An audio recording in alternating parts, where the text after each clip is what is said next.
Welcome home to USA Global TV and Radio, a place where dreams take flight, with authentic storytelling, diverse perspectives and meaningful conversations, where global stories unite and bridges are built beyond all borders. Discover world-class education, entertainment, hope and inspiration. Together, we're building bridges worldwide. Subscribe to our channel, USA Global TV. Download our app, USA Global TV. Be our guest or join our team. Visit usaglobaltv.com. Thanks to our founder and executive producer, Dr. Jacalyn Kerbeck. Music score by Yeffy Tang from Cloud Road Music. Voiceover artist Mike Porter. Creative direction by Paul Garcia. USA Global TV and Radio, your home for global connection. All rights reserved. This video and its contents are the exclusive property of USA Global TV and Radio. Unauthorized use, duplication or redistribution in any form is strictly prohibited. Every woman carries a story of strength, of purpose, of light. Through her courage, the world is transformed. Through her grace, generations are inspired. This is Iconic Women. Within every woman lives a goddess, a celebration of brilliance, beauty, and empowerment. Join us every Wednesday at 11 a.m. New York, 4 p.m. London time, only here on USA, Global TVR, and Radio. Featuring the iconic Dr. Jacalyn Kerbeck, honoring voices that shine across the world. Subscribe to our YouTube channels, USA Global TV and Dr. Jacalyn Kerbeck, to watch and engage with all our content. World-class education, entertainment, hope, and inspiration.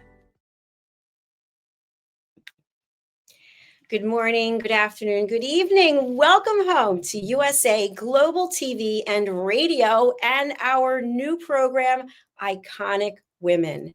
And you may have seen in the video, this was actually inspired as a result of my being asked to participate in the Women of Wealth magazine, where I gave a presentation on how to be a world-class broadcaster at the Watergate Hotel. And I earned an award as one of the top global women icons.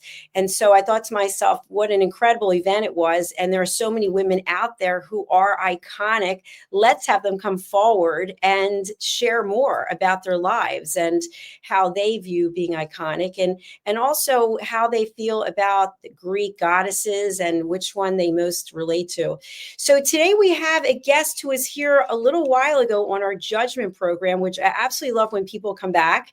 Her name is Tricia Copeland, and she is an iconic woman, which is why I invited her to attend the show today. She has her own podcast, and we were just talking backstage that it's so successful and going so well that there's so much demand that she can't keep up with it and has to set some boundaries, which we do as iconic women. We have to set boundaries for ourselves to make sure that we are taking care of ourselves and we have our me time. She's also an author, and she's written over 20 different novels. She's won many, many awards. And she is here today to talk about her story of being iconic. Let's welcome Tricia to the show. Hi there. Hi, Jacalyn. Thank you for having me. I feel so honored. Thank you so much for being here. You definitely have made an impression on me and so many others. And of course, you have an amazing backstory that you've shared before on our programs.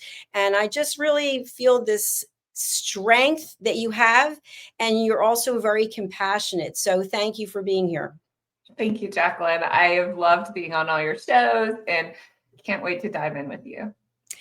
Well, let's first talk about Greek goddesses. Okay, there are Roman goddesses, there are Greek goddesses. I'm sure there's more types of goddesses, but goddesses were people, are people that lived at a certain period of time, and people look up to them for certain reasons. They represent certain attributes and certain qualities. And so before the show, I had just asked you if there's any of the Greek goddesses, and let me just share what they are for people who are interested. Aphrodite, that one is pretty well known, goddess of love, beauty, and desire. Athena, goddess of wisdom, strategy, and war. Artemis, goddess of the hunt, the moon, and childbirth. Hera, queen of the gods, goddess of marriage and family. Demeter, I hope I'm saying that right, goddess of agriculture, harvest, and fertility. Hestia, goddess of the hearth, home, and domesticity, and Persephone, queen of the underworld, goddess of spring and renewal. So when I asked you if one of them resonates with you, you said yes right away. What did you say? Well, and I don't think I picked one on your list, but my fairy princess turn queen, Titania, from the Realm Chronicles series that starts with To Be a Fae Queen. The fairies are very aligned with the goddesses and the Greek goddesses in particular. So she has 3 goddesses that come to her in her dreams and talks to them. And one of them is Bia. And Bia is the goddess of force and raw energy. And I feel like that most aligns with my persona, because the question I'm most asked is, when do you sleep?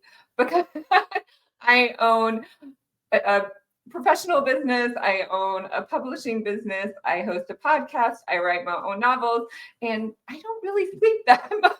So I feel like a goddess of force and raw energy is just kind of captivates all of that, everything that's going on in my brain most of the time. And I have all these ideas, and most of the time I need outlets to refine them into actual things that can come into the world looking like a decent product. Thank you for sharing that. And what I really see and I feel from you is this energy, this passion, this drive. Do you think that they are attributes of iconic women? Oh, definitely. I think probably anything that gets promoted in the world is something that you're probably passionate about. I think people resonate with that. They see that if their passions, their values, their goals align with that passion of yours, then they're going to be drawn to you. So yeah, I don't see doing something so big like being an author or being a podcast host unless you're passionate about it.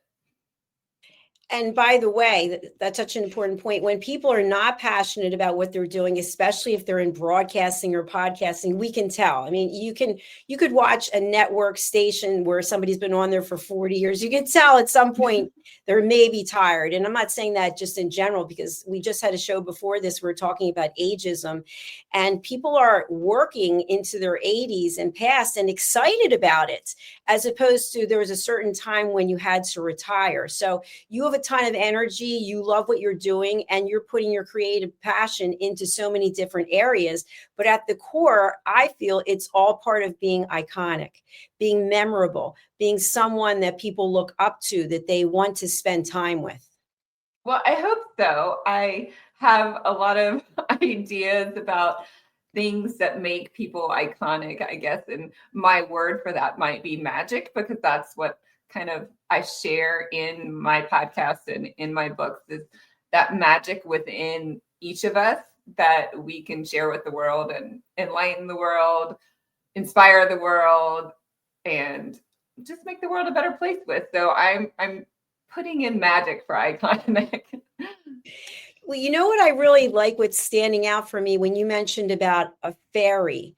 So when I think of a fairy, I think of this special gifted being that has these wings and can fly anywhere, and maybe has a wand that can do something to help someone or bring some joy, as opposed to the goddesses. I think of them as I even feel like there's a masculine side to the goddesses, right? Because we have female and we have male energy. And I like the idea of putting them together, because I know for myself, I'm usually in my masculine energy. And I think that's part of the reason why I have my long nails, because that's my feminine energy. It's always to remind myself, you are definitely a woman and you have feminine energy. So can you see any connection, intersection between fairies and goddesses, or do you think they're mutually exclusive? I think they can be connected. I mean, definitely my fae and my fairies, especially Queen Titania, she has a strength and power of her own. She's lost 4 of her brothers, and she's the only one to take her family's crown. So she's trained in swordsmanship and archery, and plans to take over her kingdom and lead her kingdom and help her people be prosperous and peaceful. So she definitely has that raw, powerful energy and aura about her, I guess. And she prays to the Greek goddesses. They pray to the goddesses as part of their spirituality or religion, and the goddesses come to her in her dreams. So obviously the goddesses have decided she's someone important that we need to be helping. So those are very much aligned in my mind, and maybe all types of spirituality are aligned in my mind. So I feel like anything that brings you positive energy, that brings you hope or inspiration, can be that goddess-like presence in your life. Absolutely, I agree with you. And I think also when we think about the roles of goddesses and the roles of fairies and the roles of iconic women, certain people, certain things come to mind, but we also sometimes need something tangible. And I know last night, it has nothing to do with this show, but maybe it does. I actually went and bought myself a tiara, and it's coming. It's handmade by a company called Trina Tarantino. And I've been wanting it for a long time. And I thought, when you put it on, like if you're on a podcast or TV, we could actually get away with this, right? I'm not going to be walking down the street with it, but it's that feeling of, you know what? Wow, I can feel this special power as it is. But yet in real life, with the crown on or not, whether it's symbolic or, it's just that you're figurative, we have a role, which is to inspire and to lead by example. And that's what you're doing.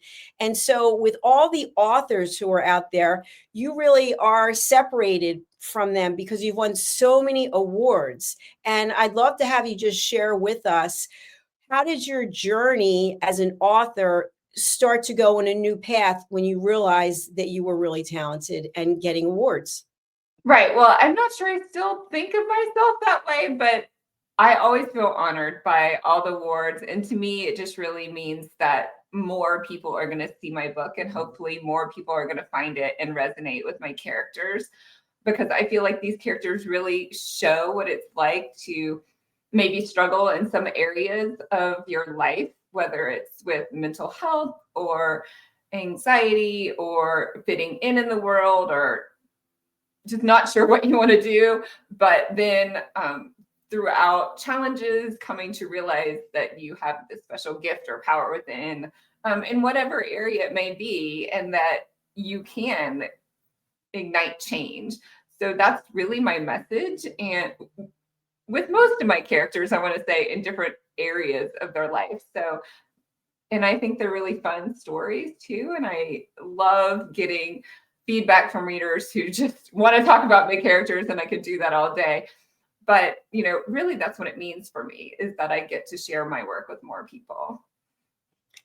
Thank you so much, Tricia. At the beginning of the show, I talked a little bit about setting a boundary. And so I'm wondering, as goddesses, if you think about the goddesses and maybe some movie that we saw, maybe even Cleopatra, there has to be some time for self-care because everybody's looking to you, right? Everyone's like, oh, what's the next thing? Or what are we supposed to do? So what are some of the things that you do for self-care that really help fuel your creative energies? Right. I have a routine, and if it doesn't happen, then I don't feel as good during my day. I love getting up and exercising first thing in the morning. That gets my adrenaline going, and it gets my head sort of, maybe all the squirrely ideas that are going through it, a little more focused. Maybe it's just like get that physical energy out, and then I can focus on my work. So I get up, I usually run in the morning, and then I'm ready to start my work day and can be more, I guess, regimented about that work day when my mind's not jumping all over the place.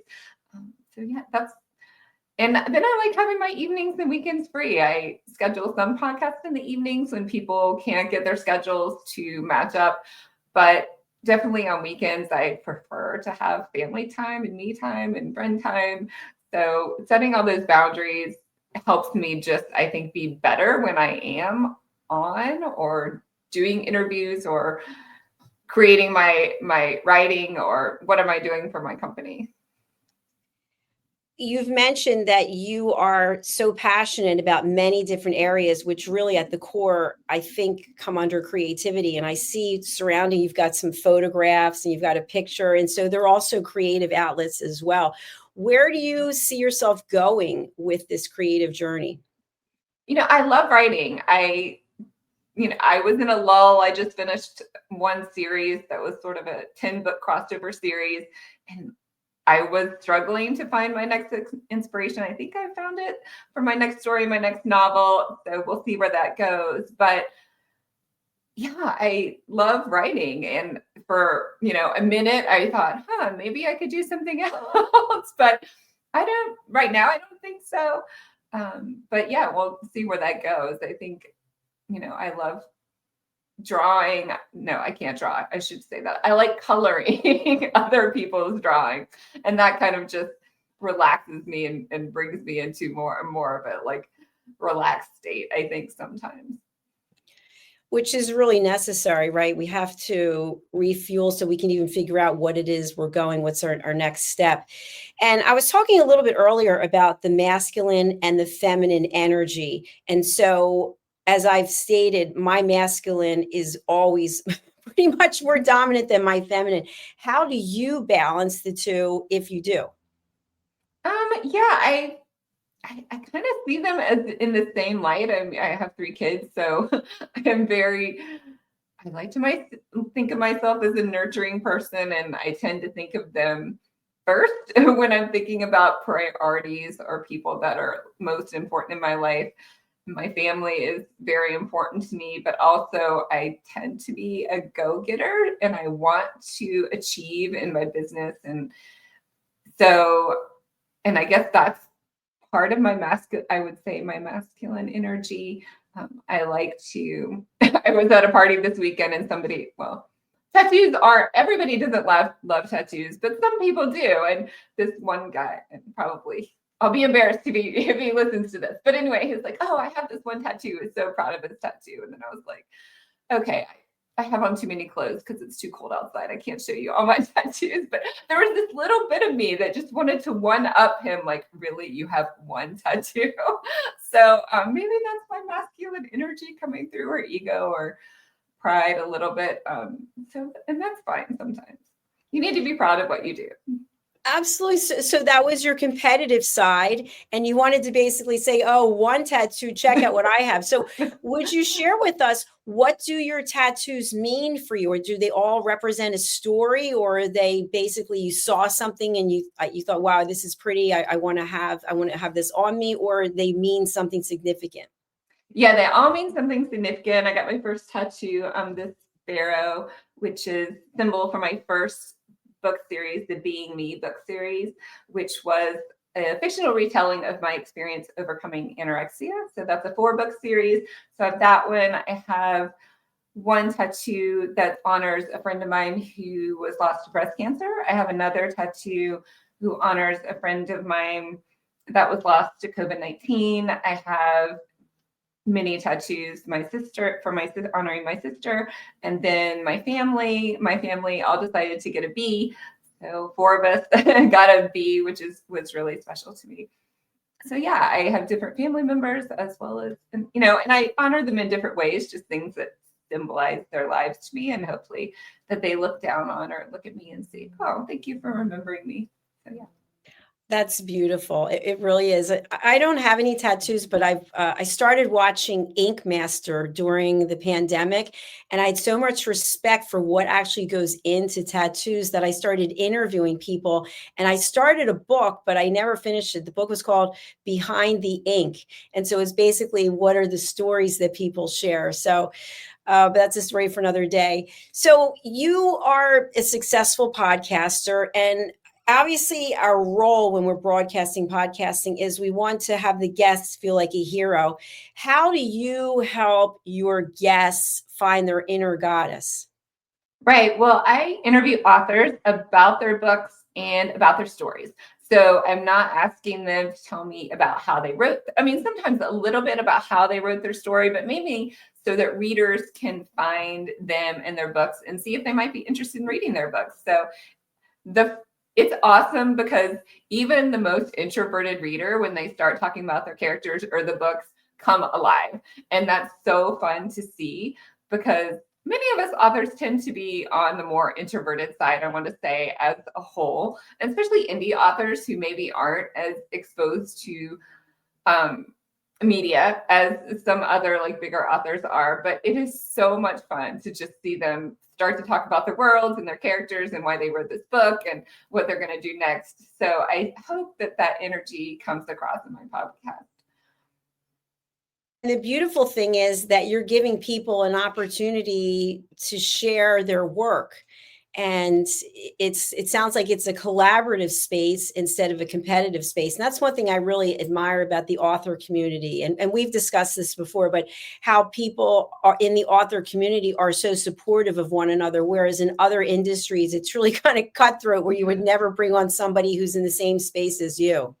Right. I mean, a book is so individual. Every book is so individual. So no book is going to be the same, even if it has like, oh, this is like an action hero book. I mean, everybody has a different take on action heroes or superheroes and or witches or vampires or whatever, or love stories, whatever you're talking about. Every story is different and every author is going to come at that from a different perspective. So I feel like the author community is amazing, up from like I've hosted wonderful, like what I consider A-list authors down to, you know, authors, the teenage authors who are just starting out, who, you know, are the hugest inspirations to me.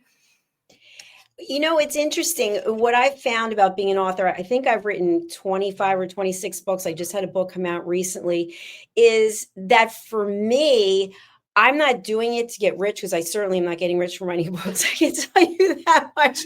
But when I have one person reach out to me and say, I actually learned something from what you wrote, that to me is an incredible gift. So the reason that I write and I publish is because I want to bring education around listening.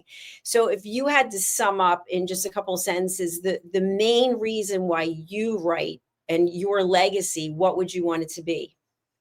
It would be inspiration and helping people find their inner strength and inner power and see that, you know, whatever creativity, whatever gift, whatever thing that you like is something valuable. I think when I was younger, definitely in that teenage to, you know, young, new adult age, that I didn't see a lot of my qualities as being valuable or something that can contribute to the world. So I want to always hope and help people feel that whatever their strengths and qualities are, is that they are valuable and they're amazing and magical.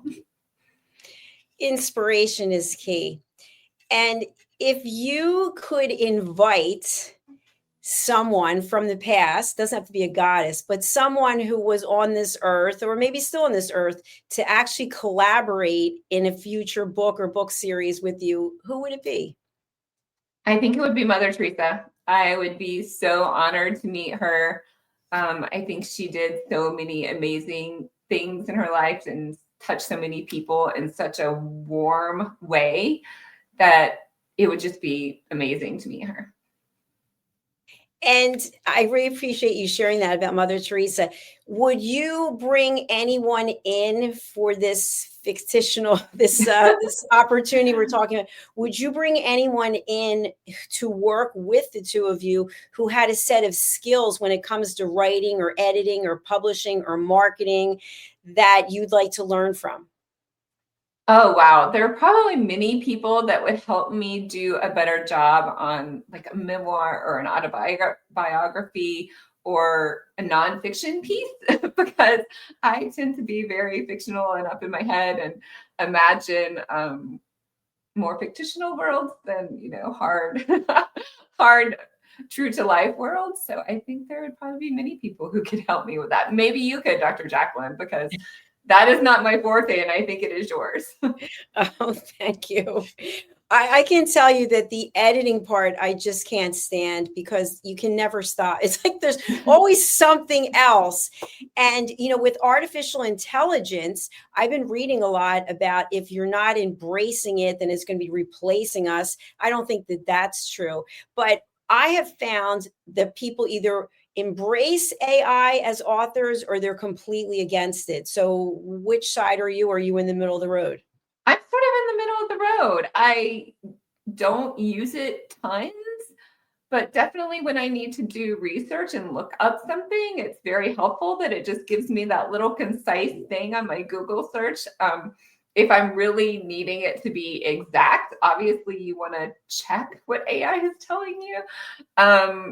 And several of my books were like captured by Chat GPT and things like that. So that's another issue too. We don't want our property, our copyrighted property, to be used by other people in the wrong context. So that's really the only thoughts I have about that. I love that it tells me good answers, but I always double check them. Yeah, I agree with you. I actually will give ChatGPT certain information that I know is not correct and see what it does with it. And then I'll even write to it, incorrect. You didn't do your research. Go again and come back with the right answer. Like I'm actually talking to it like it's a person, typing to it like it's a person. But there are many mistakes that it makes, which is interesting. And then there's sometimes that it's really great. It's almost like having a team member that you can count on, but you realize you really can't count on the team member. They're good in certain areas, but not in others. So I'm interested to see where future iterations of AI actually go and the benefits that it can have. At the same time, it reminds me of one of those movies that I don't watch where they have those huge creatures that are like taking over the New York City. And I feel like, okay, I want to get out of town. So I have to just be mindful of that as well. So if you could picture yourself 5 years from now, what will you be doing and how will your life be different or the same? I hope to be writing new book series. I have, like I said, I have a couple of ideas for new characters. I had to bring in a host of new paranormal, fantastical characters in the finale to the Realm Chronicles series. So I have those to jump off from. And yeah, I just hope to keep writing and keep writing new things. Wonderful. And thank you again for sharing about your tattoos. And you had shared the one that represents your first series. And you had talked, just briefly touched on the fact that you went through something. There was a period of time that you went through something. And I just wondered, for people who are out there also going through things, what could you share with people when they know that they're experiencing something physically or mentally, and maybe they don't want to share that, they want to keep it inside, and it could literally be eating them up inside? Yeah, the biggest lesson I learned through that experience is that being human, being vulnerable is what really connects us to other people. Like I felt like if I shared something that was subpar or less than like my best self or less than achieving whatever goal I was achieving, that I would be looked down upon, I would be judged, I would be told I wasn't good enough. And so that made me really isolated, because if you can't share if you have to share like the 120% best or better version of you than you actually are all the time, then you're not really going to share who you really are. You're not going to connect with people. And so the best lesson I learned was just that by opening up, we connect with people, we get to know people authentically, and we can reach out and share our human experience and help each other and support each other. Because I was very isolated and I didn't get help for a really long time. And I wish, your story is your story. And sometimes that's kind of what it takes, unfortunately, but I really don't want other people to hurt that much. So reach out. People love you for who you are. They don't love you for whatever award you can get or what you can become. And that's my major message. Yeah, I think there are people there to help you wherever you are. That's a great message. I was sharing previously on an earlier show that I recently read something that really stood with me, which is why I'm sharing it again, which is there are pretty much 3 places where it doesn't matter what we have in terms of monetary things or awards or accomplishments, because these three places were all brought down to the same level. And one is a hospital, right? It doesn't matter what you've done, what you've accomplished, how much money you have. You might have more nurses and doctors in private care, but whatever's going to happen is going to happen. The second is in a prison. Whatever you've accomplished, right? You're in a lockdown and you have to serve your sentence. And the third is in a cemetery where everyone's dead. So it's about getting your message out there and being real and following your intuition. And so one thing about intuition, I am not a psychic or a medium or an empath, but I have spoken to people who are. And sometimes we have authors come on and they'll say that they don't know if it's their intuition, but they've been guided by something or someone or a spirit or something. Have you ever felt that way? I definitely feel that, whatever higher power helped me in my journey. And maybe it's just friends that the right friend I reached out to at the right time, and the right person was put in my path to help me along my journey. So I definitely feel there is something like a fourth dimension that we tap into sometimes, and that the right people, whether it's, for some people, it might be religion or God or spirituality or whatever that is. I feel like that energy surrounds us, and probably what we're putting out into the world is what we can attract. And sometimes we're putting out that we need things, and maybe we attract people that can give that to us. And sometimes we're putting out that we can help people. So maybe we attract people that we're supposed to be put in their lives to help them. So I definitely have that spiritual side that I believe that sort of everything is happening for a reason. And that if we are open to that, then we can have our lives enriched that much more by those relationships with people. Absolutely. I like to think of relationships like a tree. You've got the roots and you've got the branches and you've got the leaves. And sometimes we get all hung up with the leaves, the people who come and the people who go, but yet they served a purpose, and we served a purpose in their life. We might not know what it is, but they're here and then they're gone. And so what I'm really wondering now is, you shared about what you went through, and I can't imagine that because I've never gone through that. And you look back on it and maybe feel a certain way today than you did before. But how did you and how do you maintain grace during difficult situations? I think grace is just about, forgiving yourself and allowing yourself to be human, as well as allowing other people to be human. So I'm not going to be the perfect person. I'm not going to do the perfect thing. I'm not going to react the perfect way every time. We all have a little bit of selfish traits sometimes, and sometimes that is good because we do need to protect ourselves. But just also putting yourself in those other person's shoes for a minute, like walking in their moccasins, as the Native American or Indian people would say. If someone reacts to me a certain sort of way, and my maybe initial reaction is to get defensive and be offended, and then I'm like, wait, like, I don't know what they're going through. I don't know what their family life is like. I don't know how much they have to work every day. I don't know, like, whatever else is like stresses are put on their lives. So why am I like judging what they're doing, or judging how much time they have, or judging how short with me they were in the gas line? Yeah, they may have a stress. So just taking a step back, taking a breath, saying, that's been me before. So yeah, I try to take things with a grain of salt and give myself grace as well as other people. That's beautiful. Thank you. And as we're coming to the end of the show, my question for you is, this show is about iconic women. It's based about goddesses. And so that's power, that's strength. But many people who are watching this, or who will watch this or listen to it, might feel invisible. They might feel unseen. They might feel the exact opposite. And maybe watching the show, they have a judgment about themselves. What would you share with them to all those people out there? It could be men as well, if they feel unseen, unheard, and invisible?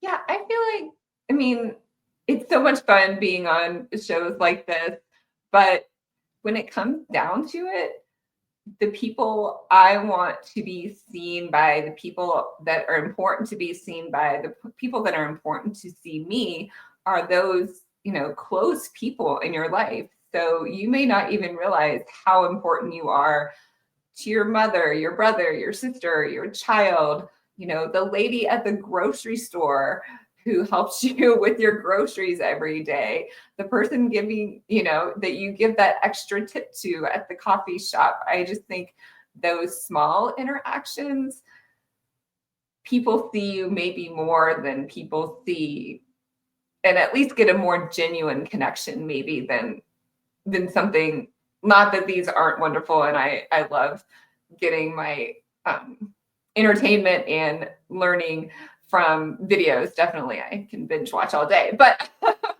so I think about those that are like the really special relationships that you would have on a daily basis. Absolutely. It's noticing someone, it's giving grace to someone, it's acknowledging someone, because there are definitely occupations that people have. I mentioned to you, there are people cleaning the windows. They're literally on this plank up high, I couldn't do leaning that. back and forth. And you know what? I'm going to actually look out and go, thank you. Like that's an incredible job that you're doing. But people don't always want to do that. They want to judge someone. Why would they have that career? Why would they be picking up trash? Or why? There's so much judgment. So instead of judging, we can just be kind. We can be gracious. We can say, thank you. I see you. You matter. Or how's your day? Something, just acknowledging the humanness in people. Definitely. I feel like the more you put out into the world is what you're going to get back into the world. Me and my friends have all these little packs now. Like we always start our conversations with 3 gratitude things. And now we've started like manifesting for each other. That one thing that we think about this friend every morning, we say, we're manifesting this idea for this friend, whether it's about relationships or whatever it's about.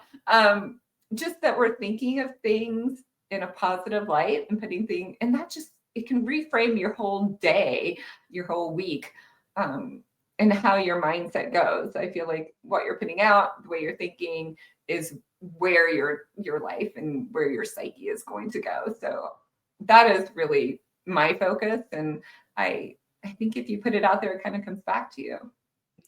I love the fact that this is not just a concept. You're actually doing it. I've never heard of anything like this before. That's outstanding. No, like I have this one friend that we meet up once a week and we're like, okay, what are your 3 gratitude things? And if we can't, and we like really check each other. We're like, nope, that was only 2. You have to come up with one more. And then, we just started the manifesting things because somebody was being really negative about something. I'm like, wait, you're putting it out into the world. This is not going to happen by saying it's not happening. Let's put it out into the world that it is going to happen, because you don't know when it could happen. It could happen next week. It could happen next year. It probably will happen. So let's put it out there that it will. Absolutely. I don't have any children. I know you're a mother, but one of my nephews and his wife, they just had a baby. And when I think about the fact that 1 minute there's a stomach with something in it, and the next minute it's in her arms, and it's like there's definitely something higher, something out there that has created what we have today. And as humans, and what we're doing, that's another story for another day. But I just wanted to say that I really appreciate you being here. I really feel and know you are iconic, and the work that you're doing really matters. How can people reach you, and who would you like to contact you? Oh, that's super fun. If you're an author, you can contact me about being on my podcast, Finding the Magic Book Podcast by Tricia Copeland, author. My website is Tricia Copeland, author. There it is, or triciacopeland.com. If you're a reader and like fantasy and or romance, then you can sign up for my newsletter, where you get 2 free short stories that are have characters like characters in my books. That's a great way to start reading. And I love audiobooks. So 2 of my series, the Kingdom Journals, as well as the Realm Chronicles series, are all on audiobook by amazing narrators. So you can find those on Amazon, Barnes & Noble, and mostly wherever you like to read. All right. Sorry, I clicked the wrong button. It's hard to produce. So thank you, Tricia, for being here. I really do appreciate it. I wish you all the best, and come back and see us on another episode of another show. Thank you so much, Jacalyn. I appreciate your time. Thank you. Bye-bye. Bye. Thank you to everyone out there for watching today. I really do appreciate it. I want to share with you that I'm hosting a retreat. I actually was invited to attend a retreat. It was called Meditation for Leadership, and it took place, I think I was there 3 weeks ago, at the Horseshoe Farm in Hendersonville, North Carolina in the United States. And I actually got to meet with the owner, and I met with some of the leadership, and I was so impressed. I decided that I am going to host a retreat. So I'd love to show you a clip about the retreat. But before I do that, I want to share with you that we do have 2 YouTube channels, which I've mentioned before. On the Dr. Jacalyn Kerbeck channel, there is a program that is going to be running. It is running daily. I'm doing the show, so I should know that it's running daily. And it's called Let's Finally Talk, a heart-to-heart with Dr. Jacalyn Kerbeck. So you'll only find this on the Dr. Jacalyn channel. So Instagram, Facebook, and YouTube. And every day I am sharing something with our audience. So I hope you can join.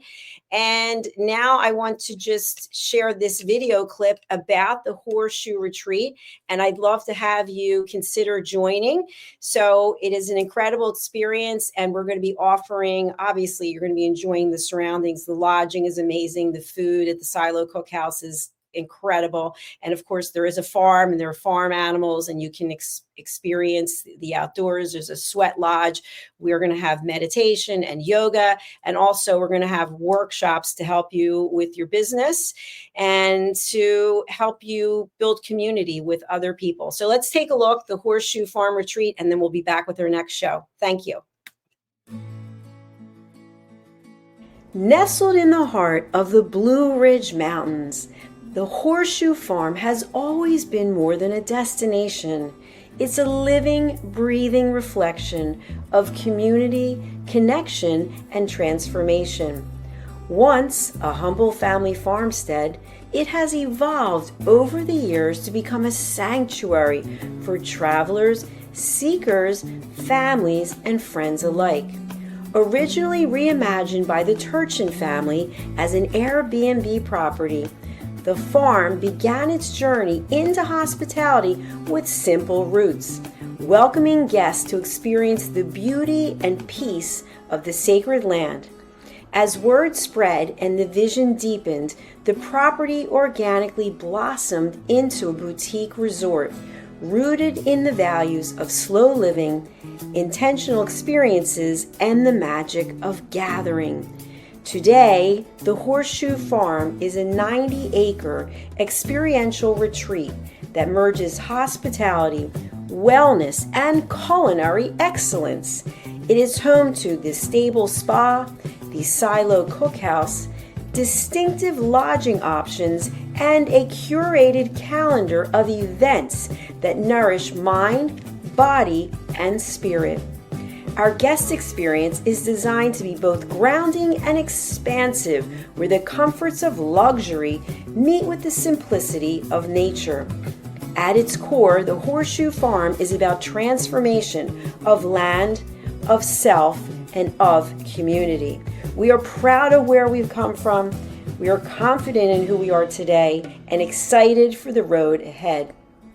Hello, I'm Dr. Jacalyn Kerbeck, also known as the Listening Mentor and President and Founder of USA Global TV and Radio. I had the opportunity, the pleasure of attending a retreat at the Horseshoe Farm just recently. I was so impressed with all of the opportunities that were presented to me in this glorious setting, as well as the highest level of customer service, that I've decided to put together a retreat at the Horseshoe Farm in Hendersonville, North Carolina, United States of America, June 3rd through the 6th, 2026. You can expect to have a beautiful time of relaxation combined with learning, community, collaboration. Do consider joining me in this wonderful opportunity to reconnect with yourself, with others, and with nature. For more information, email me at drjacalyn@usaglobaltv.com. Is it true? Is it kind? Is it necessary? In a world quick to judge, one book dares to reveal the hidden cost of silence. Discover Holy but Harmful: The Silent Sin of Judgment, How Hidden Judgments Destroy Relationships and Damage Lives, by Dr. Jacalyn Kerbeck. The Amazon #1 bestseller that's transforming the way we understand ourselves and the way we see others. Pick up the companion workbook to uncover your own hidden judgments and learn how to break free from them. Available now on Amazon and at fine bookstores worldwide. USA Global TV and Radio proudly presents Tracy Cram Perkins, a dementia caregiving survivor teaching how to balance care with peace of mind. #1 resource for dementia caregivers. It's the book Dementia Home Care: How to Prepare Before, During, and After. Over 17,000 copies sold of this must-have guide. And now a testimonial from Tracy Smith. If I was to describe this book to someone who is going through a similar situation, I would underscore how important it is to have some sort of a tool or a guidebook to help you through certain stages. And there's so many, it's such an unknown topic to the average person. And to have this as a reference is essential. It's going to help you get through it personally, as well as help your loved one manage. To learn more, go to TracyCramPerkins.com. Tracy Cram Perkins is an award-winning author. She's also the host of Dementia Home Care television show. Watch it here on USA Global TV and Radio. Thank you, viewers and listeners of USA Global TV and Radio, for joining us today. We're honoured to have your time and attention as part of our global community. At USA Global TV and Radio, we believe in the power of authentic conversations, meaningful connections, and creating a world of possibilities together. Want to be part of something bigger? Join our team of elevated listeners at usaglobaltv.com, a space where your voice matters and your ability to listen transforms relationships. Stay connected with us across all our platforms for thought-provoking discussions, expert insights, and empowering stories. Subscribe to our channels at youtube.com/c/USA-Global-TV. Follow us on social media and explore the endless opportunities we're creating for growth, learning, and inspiration. Together, we're not just broadcasting, we're building bridges and changing lives one conversation at a time. For inquiries, contact us at info@usaglobaltv.com. Music by Johnny Dies. Produced by Executive Producer and Director Dr. Jacalyn Kerbeck. Voiceover by Mike Porter. Creative Direction by Paul Garcia. All rights reserved. Copyright 2025. Visit usaglobaltv.com to view our full terms and conditions.